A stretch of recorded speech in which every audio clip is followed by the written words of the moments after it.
दोस्तों नमस्कार, स्वागत हमारे YouTube channel target with SB classes में। दोस्तों जैसा कि आप सभी लोग स्क्रीन पर देख पा रहे हैं कि आज हम लोग जो जानने वाले दोस्तों सल्तनतकालीन शासन व्यवस्था के बारे में, वहाँ पे शासन व्यवस्था किस प्रकार से चलती थी, कैसे जो वहाँ पे लोग रहते थे, समझ में आया, कौन कौन से अधिकारी नियुक्त होते थे और किस काम के लिए उनका नियुक्त जो है अपॉइंटमेंट होता था। तो इन सभी के बारे में दोस्तों अच्छे तरीके से जानेंगे। इसके पहले की वीडियो को दोस्तों अगर आप सभी लोगों ने नहीं देखी है तो उसको भी जरूर जो है देखने की पूरी कोशिश कीजिएगा।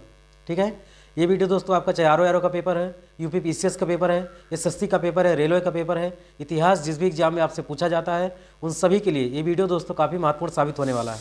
तो लगातार दोस्तों चैनल पर बने रहिएगा और चैनल पर पहली बार अगर विजिट कर रहे हैं तो उसको सब्सक्राइब भी जरूर कीजिएगा। ठीक है, तो सल्तनत कालीन दोस्तों हमने मोहम्मद गौरी के बारे में पढ़ा, गजनी के बारे में पढ़ा, सबके बारे में पढ़ लिया, औरंगजेब, कुतुबुद्दीन ऐबक के बारे में, बलबन के बारे में, इन सभी लोगों के बारे में दोस्तों अच्छे ढंग से पढ़ा। गुलाम वंश, खिलजी वंश, तुगलक वंश, सैयद वंश, लोधी वंश, गुल खिलत असले में आपको एक ऐसी ट्रिक भी बताई थी कि आपको दोबारा कभी भी नहीं भूलेगा। ठीक है, तो उसका जो शासन व्यवस्था है, समझ में आया, जो पूरी शासन व्यवस्था है कैसे संचालन होता था, कौन कौन से अधिकारी नियुक्त होते थे, तो इन सभी के बारे में इस वीडियो में हम बताने वाले हैं। इसके बाद हम जो दोस्तों टॉपिक होगा विजयनगर साम्राज्य का, ठीक है, इसके बाद का जो टॉपिक होगा, ठीक है, उसके बारे में जो है हम आगे जो है लेकर के आएंगे। ठीक है, लेकिन पहले सल्तनतकालीन शासन व्यवस्था के बारे में अच्छे ढंग से जानते हैं। तो जो इसमें पहला पॉइंट दिया गया है केंद्रीय प्रशासन का मुखिया, तो केंद्रीय प्रशासन का जो मुखिया होता दोस्तों वो होता था आपका सुल्तान। कौन होता था? सुल्तान होता था।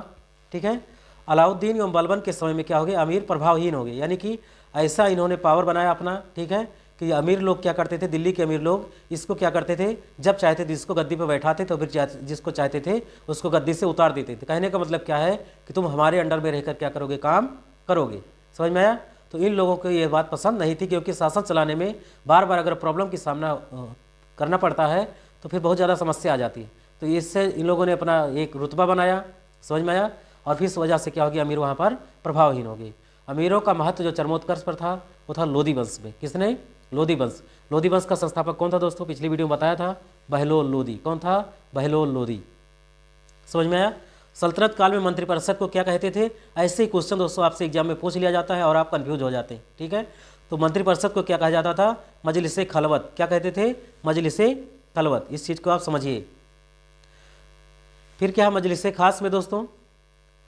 मजलिसे खलवत की बैठक होती थी। खास का मतलब क्या होता है? उस स्थान से संबंधित हो गया। समझ में आया?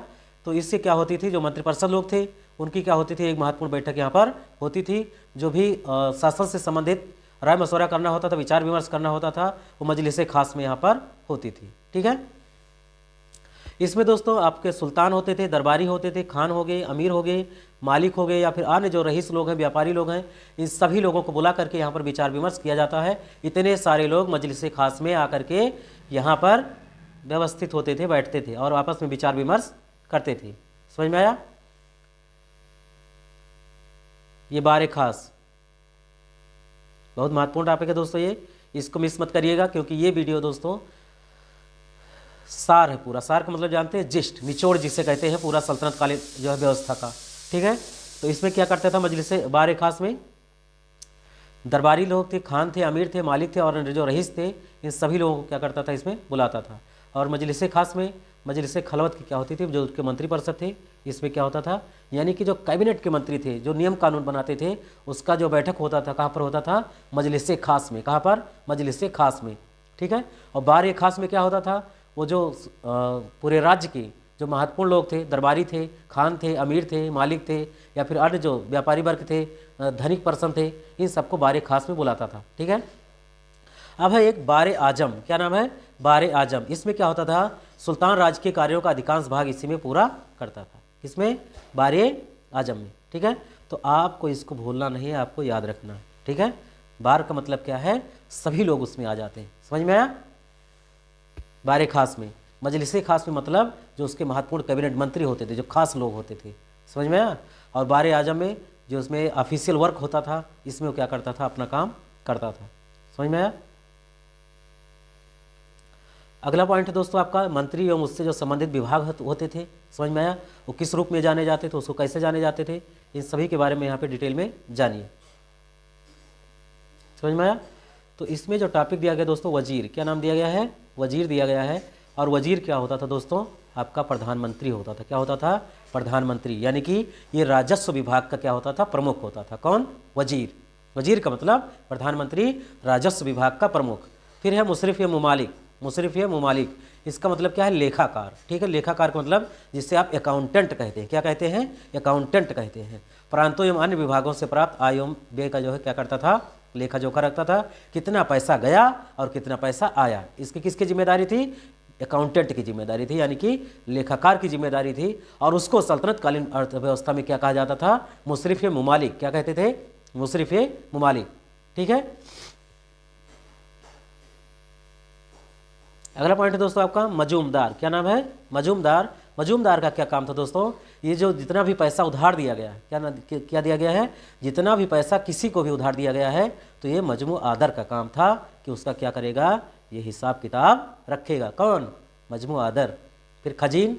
खजीन कौन था दोस्तों? कोषाध्यक्ष था। कौन था? खजीन जो था दोस्तों ये कोषाध्यक्ष था।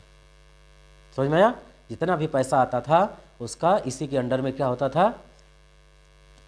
कितना पैसा कहाँ पे खर्च होता था, कहने का मतलब क्या है? पूरा देख रेख की जिम्मेदारी खजीन के पास थी। किसके पास? खजीन के पास। फिर क्या है? आरिज मुमालिक। क्या नाम है? आरिज मुमालिक। ठीक है। ये दीवाने अर्ज। दीवाने अर्ज दोस्तों क्या था? सैन्य विभाग। क्या था? ये सैन्य विभाग का क्या था दोस्तों? प्रमुख अधिकारी था। समझ में आया? अब आपसे इसी में से 4 ऑप्शन बना करके क्या दे देता है? इसको मिलान करना है। समझ में आया? पहले का दूसरा सही है, तीसरा सही, चौथा सही है, दूसरे का कौन सा सही है, ऐसे जो मिला जो है आपका मिलान करने के लिए दे दिया जाता है। और फिर आप वहाँ पर के अगर आपको ठीक ढंग से नहीं आता है तो आपका वहाँ पे गलत हो जाता है। या फिर ऐसे जो क्वेश्चन बना के दे देता है कि कौन सा इसमें से सुमेलित नहीं है, यानी कि आरिज मुमालिक सैन्य विभाग ऐसे दे देगा, या फिर खजीन दे देगा, धर्म विभाग का प्रमुख था, मजमू आदर दे देगा, सुल्तान के बाद न्याय का सर्वोच्च अधिकारी था। ऐसे ऑप्शन बनाकर दे देता। मैं दोस्तों बकवास नहीं कर रहा हूँ। कुछ लोग ये भी सोच रहे होंगे कि बकवास कर रहे हैं, तो बकवास नहीं कर रहा हूँ। ठीक है। फिर है सद्रुज सुदूर। क्या नाम है? सद्रुज सुदूर। जो सद्रुज सुदूर था दोस्तों ये धर्म विभाग और आपका दान विभाग का क्या था? प्रमुख था। धर्म विभाग और दान विभाग का क्या था? ये आपका प्रमुख था। समझ में आया? कौन? सद्रुज सुदूर। फिर है काजी उल कजात। ठीक है। तो जहाँ पे काजी शब्द आ जाएगा, इस चीज़ को मानिए आप, जहाँ पे काजी शब्द आ जाएगा वहाँ पे आपका न्याय का सर्वोच्च अधिकारी होगा। काजी उल कजात, सुल्तान के बाद न्याय का जो सर्वोच्च अधिकारी था उसको क्या कहते थे? काजी उल कजात। ठीक है। इसके पास जस्टिस की पूरी पावर थी। किसके पास? काजी उल कजात के पास। पॉइंट नंबर 8 है दोस्तों, यहाँ पे देखिएगा बरीद मुमालिक। क्या नाम है? बरीद मुमालिक। तो बरीद मुमालिक था दोस्तों ये आपका स्पाई था, यानी कि जासूस था। गुप्तचर विभाग का ये प्रमुख अधिकारी होता था, बरीद मुमालिक। ठीक है। बरीद मुमालिक क्या था? गुप्तचर विभाग का ये प्रमुख अधिकारी था। फिर वकील दर। सुल्तान की व्यक्तिगत सेवाओं की देखभाल के लिए वकील दर की नियुक्ति होती थी। ठीक है। वकील दर का मतलब क्या है? व्यक्तिगत सेवाओं के लिए पर्सनल जो सर्विसें होती थी। ठीक है। पर्सनल सर्विस के लिए उसको जो है उसका देखभाल करता था। कौन? वकील दर। फिर बहुत महत्वपूर्ण टॉपिक दोस्तों, ये तीनों का तीनों क्योंकि एक ही चीज़ से रिलेटेड है और आप यहाँ पे कंफ्यूज हो जाएंगे। समझ में आया? तो खैरात। दीवाने खैरात क्या दोस्तों? दान विभाग। खैरात का मतलब क्या होता है? किसी को लुटा देना, दान दे देना। समझ में आया? तो ये खैरात क्या है? दान विभाग से संबंधित था। दीवाने बंदगान। बंदगान का मतलब क्या होता है? किसी को बंदी बना लेना। समझ में आया? अपने अंडर में रह करके काम करवाना। ठीक है। उनसे मजदूरी करवाना। समझ में आया? तो ये क्या कहलाता था? दास विभाग। क्या कहलाता था? दास विभाग कहलाता था। ठीक है। फिर है दीवाने इस्तिहाक। क्या नाम है? दीवाने इस्तिहाक। दीवाने इस्तिहाक क्या था दोस्तों? ये आपका पेंशन विभाग था। क्या था? पेंशन विभाग था दीवाने इस्तिहाक। ठीक है। दीवाने बंदगान दास विभाग, दीवाने खैरात दान विभाग। ठीक है। बहुत ही अच्छा टॉपिक था दोस्तों। अब है विभाग। विभाग में दोस्तों ये भी आपको जानना जरूरी है कि कौन सा विभाग था और उसको बनाने वाला सुल्तान कौन था।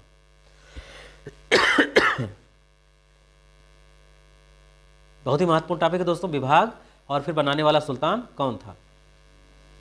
दीवाने मुस्तखराज। क्या नाम है? दीवाने मुस्तखराज। इसका मतलब क्या है? ये वित्त विभाग है। ठीक है। वित्त विभाग। और इसको चलाने वाला कौन था? बनाने वाला कौन था? अलाउद्दीन खिलजी। कौन था? अलाउद्दीन खिलजी। बहुत महत्वपूर्ण टॉपिक है दोस्तों, यहाँ से प्रश्न बाहर जाता ही नहीं है, यहाँ से प्रश्न दोस्तों आता ही आता है। ठीक है। दीवाने कोही। दीवाने कोही क्या था दोस्तों? कृषि विभाग से संबंधित था। किससे संबंधित था? कृषि विभाग से संबंधित था। और ये मोहम्मद बिन तुगलक के जो है इसने बनाया था। किसने? मोहम्मद बिन तुगलक ने इसको क्या किया था? बनाया था। फिर है दीवाने अर्ज। क्या है? दीवाने अर्ज। दीवाने अर्ज क्या है दोस्तों? सैन्य विभाग। क्या है? सैन्य विभाग। और इसको दोस्तों बनाने वाला कौन था? बलबन। कौन था? बलबन। समझ में आया?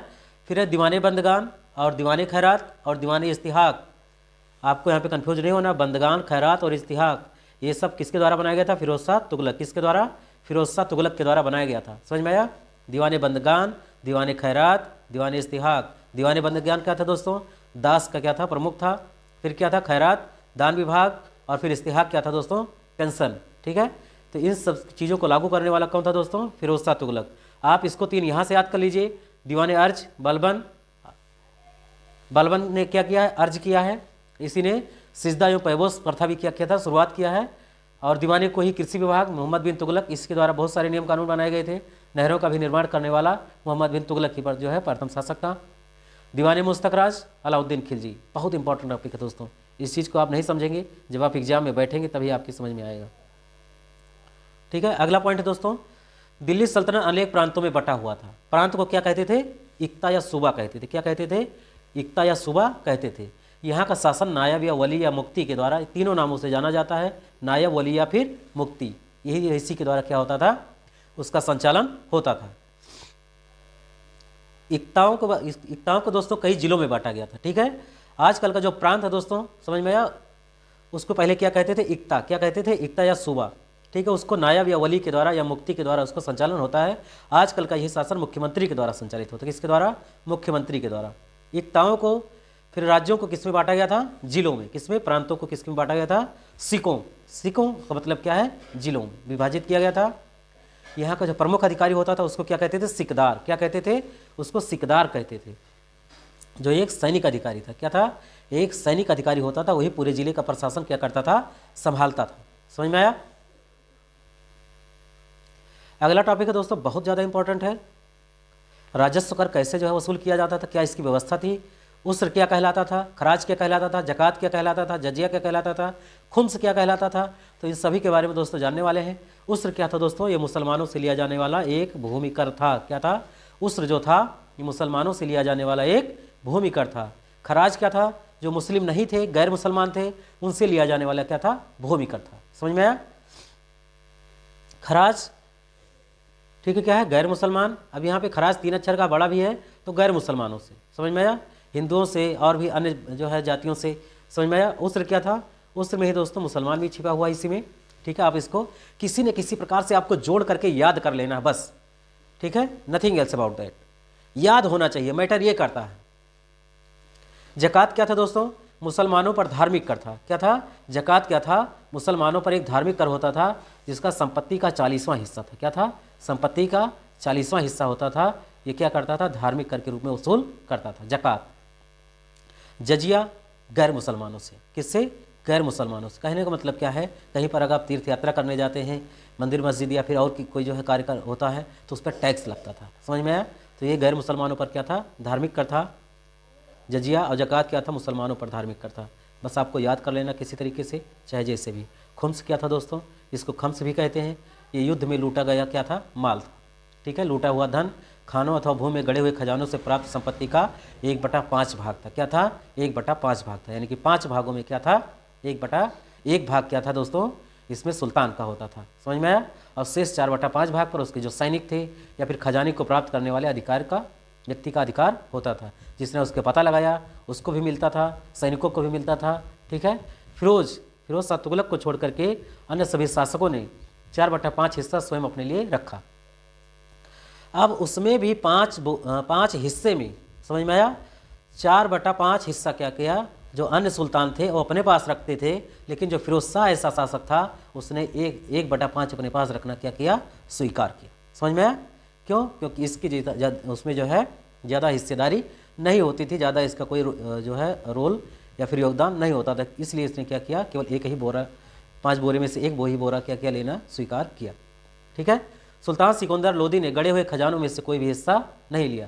मान लीजिए कहीं पर कोई गड़ा हुआ खजाना मिल जाता है, उसकी खुदाई होती है, तो फिर जो सुल्तान था सिकंदर लोदी, इसी ने आगरा की भी आपकी स्थापना किया था, तो इसने क्या हुआ था? कोई भी हिस्सा उसमें से इसने एक्सेप्ट नहीं किया। कहने का मतलब क्या था? ईमानदार था। क्या था? ईमानदार था। सिखों को परगनों में विभाजित किया गया। किसके बीच में? सिखों को परगनों में विभाजित किया गया था। आमिल परगने का मुख्य अधिकार होता था। मुशर्रिफ लगान को निश्चित करने वाला अधिकारी था। ठीक है, लगान कितना होना चाहिए, कब लेना है, फसल के आधार पर होगी, गाँव के आधार पर होगी। ठीक है, ये सब किसकी जिम्मेदारी थी? मुशर्रिफ की। किसकी? मुशर्रिफ की। एक शहर या 100 गांवों के शासन की देखरेख कौन करता था? अमीर सदा नामक अधिकारी करता था। कौन करता था? अमीर सदा नामक अधिकारी एक शहर या 100 गांवों के शासन की देखरेख करता था। प्रशासन की सबसे छोटी इकाई जो आज भी है वो ग्राम है। क्या है? ग्राम यानी कि गांव। सुल्तान की अस्थायी सेना को खास खेल नाम दिया गया था। क्या नाम दिया गया था? खास खेल। मंगोल सेना के वर्गीकरण में दशमलव प्रणाली पर यह क्या था? सल्तनतकालीन सैन्य व्यवस्था का आधार बनाया गया था। ठीक है, किस प्रणाली पर था? दशमलव प्रणाली पर। ठीक है, अब इसमें कहने का मतलब क्या है? 10। ठीक है, तो 10 अश्वारोही जो थे दोस्तों, यानी कि 10 जो घुड़सवार थे, उसको एक सरे खेल कहते थे। क्या कहते थे? एक सरे खेल। 10 सरे खेल का मतलब क्या होता था? एक सिपह सालार। एक सिपह सालार। 10 सिपह सालार का मतलब क्या होता है? एक अमीर। एक अमीर। 10 अमीर बराबर क्या होता था? एक मलिक। क्या होता था? एक मलिक। और 10 मलिक के बराबर क्या होता था? एक खान। तो सबसे बड़ा पद क्या था दोस्तों? खान करके था। क्या था? 10 मलिक बराबर एक खान, ये सबसे बड़ा होता था। ठीक है, अगला पॉइंट है इसमें आपका दोस्तों, सल्तनत काल में बारूद की सहायता से गोला फेंकने वाली मशीन मंगलिक एवं अर्राद कहते थे। क्या कहते थे? ठीक है, जो गोला फेंकी थी, कहने का मतलब क्या है? तोप का आविष्कार यहाँ पे हो चुका था। समझ में आया? गोला फेंकने वाली मशीन को मंगलिक और अर्राद कहा जाता था। अलाउद्दीन खिलजी ने एकता प्रथा को क्या कर दिया? समाप्त कर दिया। अब आपको कमेंट बॉक्स में ये बताना है कि एकता प्रथा को लागू किसने किया था। समझ में आया? आपको कमेंट बॉक्स में जरूर बताना है। एकता प्रथा की दोबारा शुरुआत फिरोज तुगलक ने किया। किसने किया? फिरोज तुगलक ने इसको दोबारा शुरुआत किया। अब इसको यहाँ पे क्वेश्चन ये बन जाता है दोस्तों कि इसने पहले जो है कौन लेकर के आया? एकता। समझ में आया? फिर इसको समाप्त किसने किया और इसको दोबारा कौन लागू किया? ठीक है, तो कई बार से क्वेश्चन बन सकता है यहाँ से दोस्तों।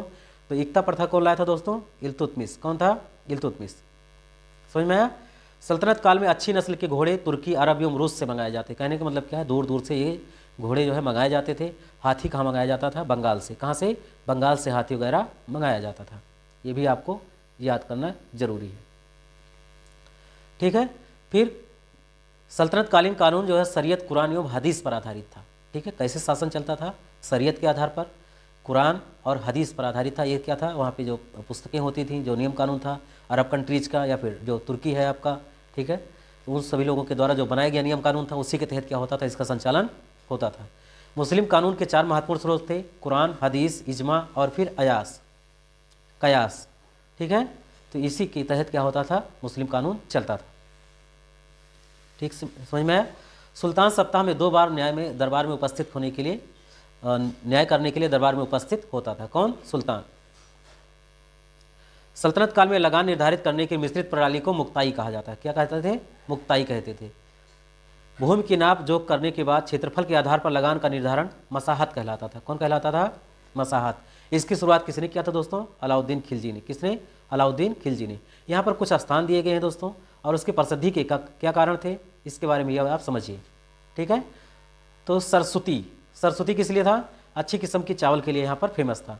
अच्छी किस्म के चावल के लिए सरस्वती नामक स्थान फेमस था। यह है अन्हिलवाड़ा। समझ में आया? गुजरात में व्यापारियों का तीर्थ स्थल के रूप में बहुत ज़्यादा प्रसिद्ध था अन्हिलवाड़ा आपका। फिर है सतगांव। क्या है? सतगांव क्या था दोस्तों? रेशमी रजाइयों के लिए फेमस था। रेशमी रजाइयों के लिए सतगांव फेमस था। आगरा नील उत्पादन के लिए, कपड़ों की रंगाई के लिए, समझ में आया? ये सब नील की खेती वहाँ पर की जाती थी। तो कहाँ से? आगरा से। कहाँ से? आगरा से। अब है बनारस। क्या है? बनारस से क्या होता था दोस्तों? सोने चांदी व जड़ी का मतलब क्या होता है? कोई भी चीज़ बनाया जाता है तो उस पर जड़ दिया, जड़ने का मतलब क्या है? उस पर लगाया जाता था, उसको खूबसूरत बनाया जाता था। ठीक है, जिससे नक कहते हो। समझ में आया? पूर्णतः जो है केंद्र के नियंत्रण में रहने वाली भूमि को क्या कहते थे? खालसा भूमि। ठीक है, खालसा भूमि क्या था दोस्तों? ये आपका पूर्णतः क्या था? केंद्र के जो है वहाँ पे नियंत्रण में रहती थी। अलाउद्दीन ने दान दी गई अधिकांश भूमि को छीन करके खालसा भूमि में परिवर्तित कर दिया। खालसा भूमि का मतलब क्या बताया? कि वो केंद्र सरकार के नियंत्रण में रहेगी। ठीक है, तो जो दान दी गई थी भूमि को उसने क्या कर लिया? छीन लिया। अगला पॉइंट है देवल। बहुत महत्वपूर्ण टॉपिक है दोस्तों, देवल। समझ में आया? देवल क्या था दोस्तों? ये आपका सल्तनत काल में अंतर्राष्ट्रीय बंदरगाह के रूप में प्रसिद्ध था। समझ में आया। तो ये था दोस्तों आप सभी लोगों के बीच में सल्तनतकालीन शासन व्यवस्था के बारे में बहुत महत्वपूर्ण टॉपिक था दोस्तों। यहाँ से प्रश्न आपके एग्जाम में सीधा सीधा पूछ लिया जाता है। 100% गारंटी लेते हैं कि अगर यहाँ से प्रश्न 1 प्रश्न 2 प्रश्न नहीं आया हर एक एग्जाम में तो बताना फिर, ठीक है। आता ही आता दोस्तों, खास करके बड़े एग्जाम में, चाहे यूपी पीसीएस हो, ROR हो, यहाँ से प्रश्न 100% आता है। तो मिलते हैं दोस्तों अगले वीडियो में बहुत जल्द। Thanks for watching. जय हिंद।